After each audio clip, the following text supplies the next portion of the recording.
If you cringe at the idea of lacing up running shoes, wrapping yourself in spandex, and doing laps, reps, and sets, just move.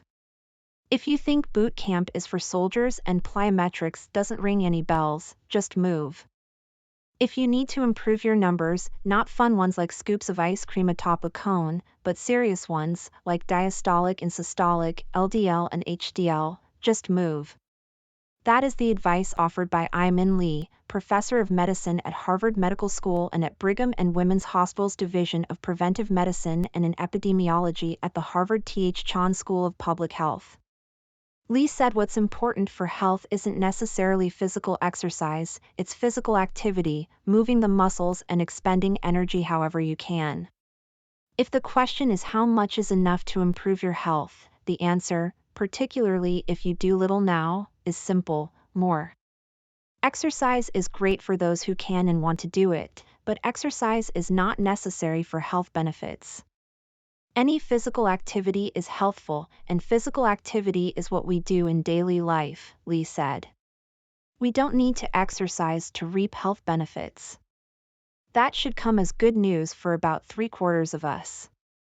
Though we're bombarded with messages about the healthful benefits of exercise, most American adults don't exercise, or at least not enough to meet U.S. Department of Health and Human Services guidelines.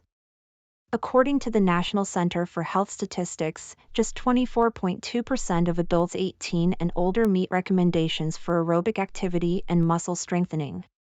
Those suggest 2.5 to 5 hours of moderate-intensity aerobic activity like brisk walking, as well as muscle-strengthening activities at least twice a week. Lee said what activities you do and how much depend on the reason you're getting active. Some want to get fitter so the walk around the block can evolve into a hike up a mountain. Others want to lose weight, and still others are concerned about ills that become more frequent as we age, like diabetes, heart disease, and high blood pressure. Couch to 5K might be fine for someone wanting to do a 5K. For health, I would approach it very differently. The goal is simply to get started, Lee said.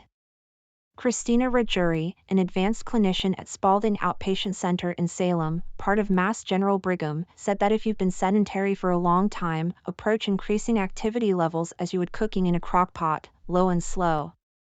Any physical activity is healthful, and physical activity is what we do in daily life, Min Lee, professor of epidemiology. Rajuri said government guidelines equate to 30 minutes, 5 times a week, but folks who have been sedentary for a good bit, and COVID eased many of us into this category, should remember that's a daily total. It's fine if you aim for a 10-minute walk daily coupled with 2 other 10-minute exercise periods, she said.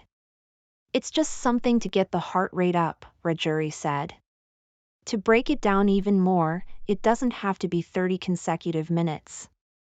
The long-time sedentary, Rajuri said, can even start exercising lying down, leg lifts, bridges, and work with resistance bands to build strength before beginning weight-bearing movements such as standing marches and squats. Even a walk around the grocery store can be used to work on balance by, for example, standing on one foot while holding the cart handle. Aquatherapy can also be useful, Rajuri said, because the water helps support your weight. And once you start, she said, listen to your body and take a day off if you feel tired. It all depends on where they came from physically. What are you able to tolerate? What pre-existing conditions you have? Rajuri said. If you go from 0 to 1,000, it's likely too much too soon. Rajuri suggests trying different things until you find something you enjoy. Some facilities have workout rooms, pools, and exercise bikes, while just going for a walk around the neighborhood or local mall can get you started. Walking is good for everyone, Rajuri said. If you enjoy it, you're going to keep doing it.